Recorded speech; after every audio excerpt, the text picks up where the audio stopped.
ಆಚಾರ್ಜಿ. ಆಚಾರ್ಜಿ, ನಾವು ಅಗ್ನಿಹೋತ್ರ ಯಾವುದ್ರ ಸಂಬಂಧ ಮಾಡಬೇಕು, ಏನು ಉಪಯೋಗ ಅದರಲ್ಲಿಂತ? प्रणाम आचार्य जी। इसका ये प्रश्न है कि हम अग्निहोत्र किसके लिए करना चाहिए, उस करने से क्या लाभ मिलता है? देखिए, जो हमारे पंच महायज्ञ हैं, जो पंच महायज्ञ जो शास्त्रों में, वेदों में, उपनिषदों में जो बताया गया है, उसमें यज्ञ एक प्रमुख यज्ञ है, उसको देव यज्ञ के नाम से जाना जाता है। और जैसे हम 5 यज्ञों के बारे में, जैसे 5 यज्ञों को करते हैं, उसी तरह से उन सभी यज्ञों में जो है देव यज्ञ सबसे प्रमुख है। प्राचीन ಯಜ್ಞ ನಮ್ಮ ವೇದಶಾಸ್ತ್ರದಲ್ಲಿ ಪಂಚಯಜ್ಞ ಬಗ್ಗೆ ಹೇಳ್ತಾ ಇದ್ದಾರೆ. ಅದರಲ್ಲಿ ದೇವಯಜ್ಞ ತುಂಬ ಮುಖ್ಯವಾಗಿದೆ ಅಂತ ಆಚಾರ್ಯಜಿ ಹೇಳ್ತಾ ಇದ್ದಾರೆ. पंच देव यज्ञ जो है हमारे ऋषि मुनि सभी किया करते थे. ಎಲ್ಲ ನಮ್ಮ ಋಷಿ ಮುನಿಗಳೆಲ್ಲ ಆ ದೇವಯಜ್ಞನ ಮಾಡ್ತಾ ಇದ್ರು. देव यज्ञ जो है एक तरह से हमारे जो जितने भी 33 कोटि देवता हैं, उन देवताओं को डायरेक्ट जो है हम उनको भोजन या उनको जो आहुति प्रदान करते हैं. ನಮ್ಮ 33 ಕೋಟಿ ದೇವತೆಗಳೇನಿದಾರಲ್ಲ, ಡೈರೆಕ್ಟ್ ಅವ್ರಿಗೆ ಆಹುತಿಯನ್ನು ಕೊಡೋ ಒಂದು ಕ್ರಮ ಅಂತ ಯಜ್ಞ ಅಂದರೆ ಅಂತ ಹೇಳ್ತಾ ಇದ್ದಾರೆ. अग्नि के माध्यम से जो हम देवताओं को उनका जो पूजा चढ़ाते हैं, जो उनको उनका भोजन देते हैं, वह उनको डायरेक्ट मिलता है. इसीलिए ಅಗ್ನಿಯ ಮುಖಾಂತರ ನಾವು ಆಹಾರವನ್ನು, ಭೋಜನವನ್ನು ಅಥವಾ ಏನು ಆಹುತಿ ಕೊಡ್ತೀವಲ್ಲ, ಅದೇ ಡೈರೆಕ್ಟಾಗಿ ಪರಮಾತ್ಮನಿಗೆ ಮುಟ್ಲಿಕ್ಕೆ ಸಾಧ್ಯ ಅಗ್ನಿ ಮುಖಾಂತರ ಅಂತ ಹೇಳ್ತಿದ್ದಾರೆ. ಅಗ್ನಿ ಮುಖ್ಯ ಅಂತ. और ये तो देवताओं को एक तरह से आध्यात्मिक रूप से हम देवताओं की जो पूजा नहीं कर पाते हैं, वो एक जो है यज्ञ के माध्यम से सभी देवताओं को आहुति दे देते हैं. दूसरा जो है सबसे महत्वपूर्ण बात यह है कि यदि हम अपने घर में यज्ञ करते हैं तो हमारे घर में जो है सात्विकता बढ़ती है. जो नकारात्मक ऊर्जा होती है, वह नकारात्मक ऊर्जा नष्ट होती है.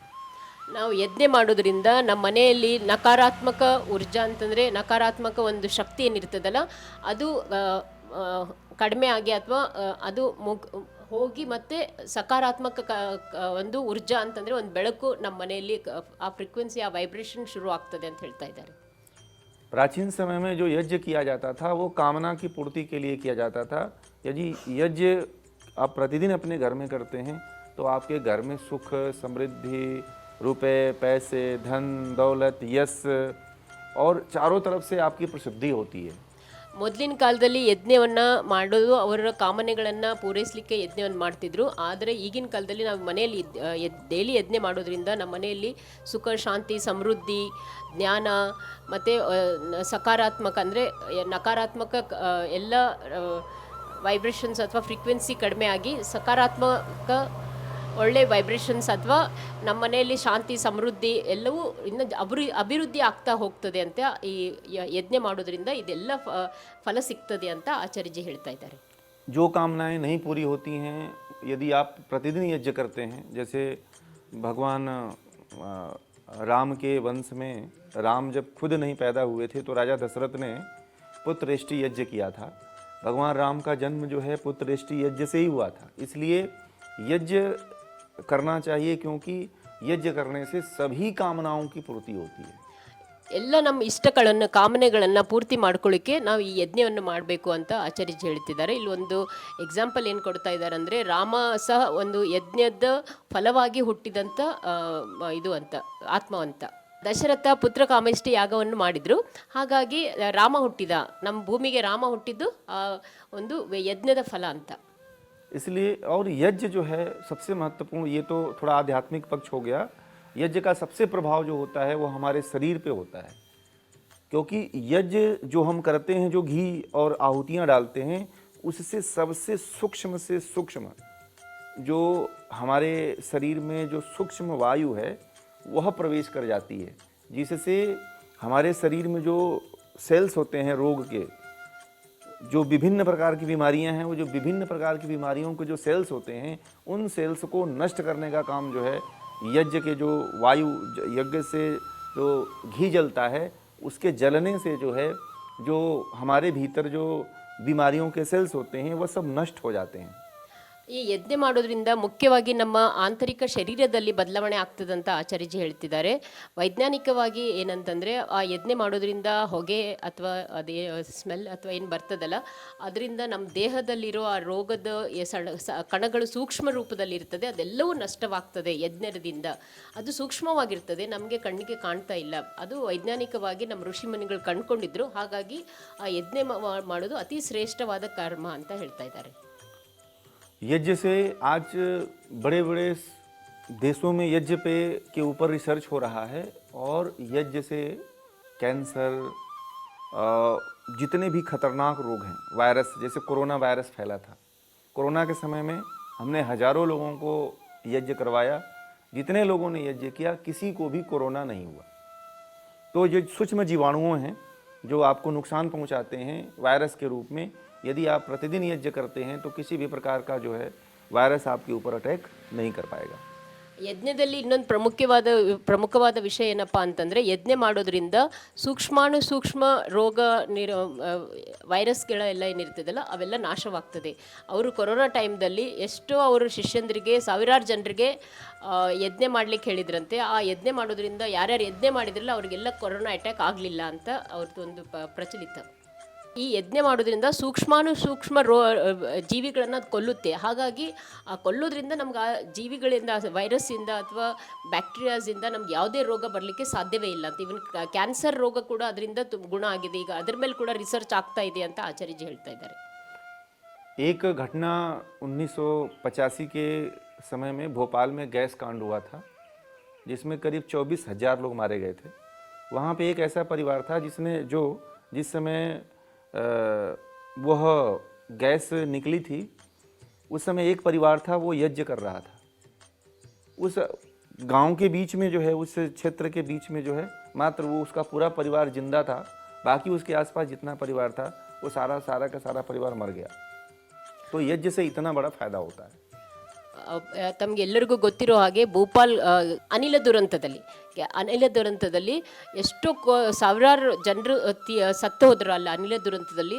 ಆದರೆ ಒಂದು ಕುಟುಂಬ ಇತ್ತು, ಅವರು ಡೈಲಿ ಯಜ್ಞವನ್ನು ಮಾಡ್ತಿದ್ರು. ಆ ಕುಟುಂಬ ಮಾತ್ರ ಬದುಕಿದೆ ಆ ಊರಲ್ಲಿ. ಬಾಕಿ ಎಲ್ಲರೂ ಅನಿಲ ದುರಂತದಲ್ಲಿ ಸತ್ತೋದ್ರು. ಯಾಕಂದರೆ ಆ ಅನಿಲದ ಏನು ವಿಷ ಇರ್ತದಲ್ಲ ಅದು ಅವರು ಉಸಿರಿನ ಮುಖಾಂತರ ಆ ಜೀವಗಳನ್ನೆಲ್ಲ ಕೊಂದ್ಬಿಡ್ತು. ಆದರೆ ಆ ಯಜ್ಞೆ ಮಾಡೋದ್ರಿಂದ ಆ ಸೂಕ್ಷ್ಮ ಜೀವಿಗಳನ್ನು ಅದು ನಾಶ ಮಾಡಿ ಅವರೆಲ್ಲರ ಜೀವವನ್ನು ಬದುಕಿಸ್ತು ಅಂತ ಹೇಳಿಕ್ಕೆ ಇಷ್ಟಪಡ್ತೀನಿ.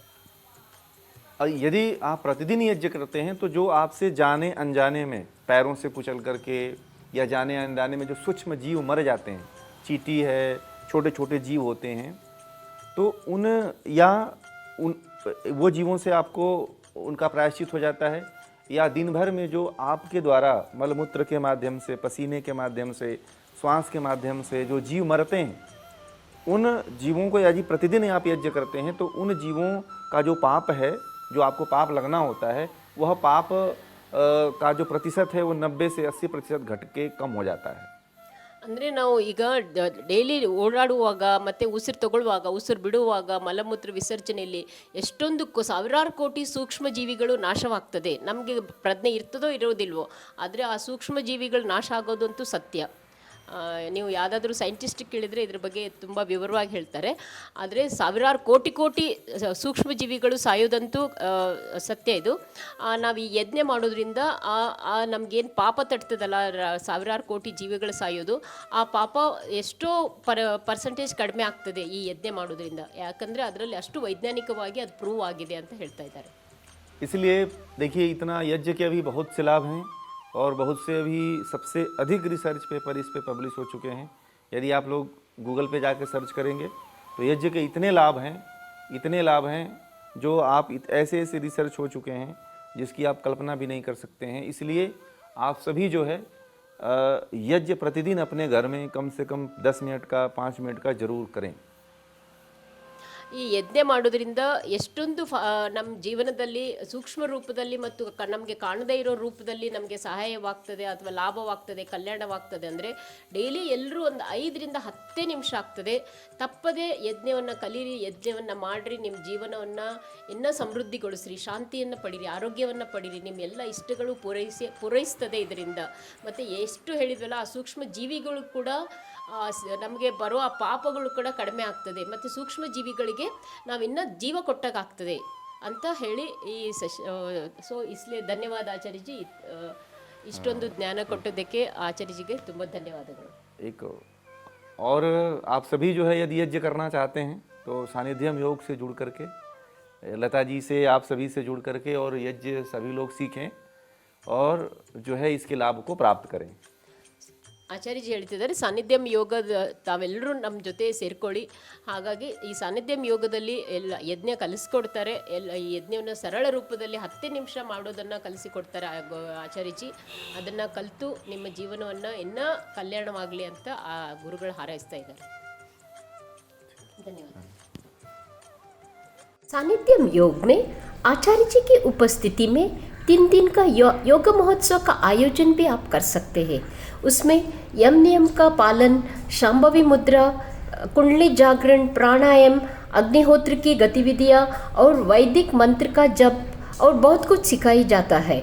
और आचार्य जी की उपस्थिति में नाड़ी परीक्षा कैंप और ऑनलाइन के माध्यम से तो आप सब लोग जुड़ सकते हैं, जिसमें मेडिटेशन सेशन स्ट्रेस के लिए और ऑनलाइन माध्यम से ही योगासन क्लासेस होता है. और बहुत दिनों से आचार्य जी ने ऑनलाइन माध्यम से हमारे ग्रंथों का अध्ययन कर रहे हैं. उसमें वेद, उपनिषद, दर्शन का अध्ययन रहता है. इसलिए आप सब लोग हमसे जुड़ने के लिए दिए हुए नंबर पे आप संपर्क कर सकते हैं और हमारा भारत को एक विश्व गुरु बना सकते हैं. धन्यवाद.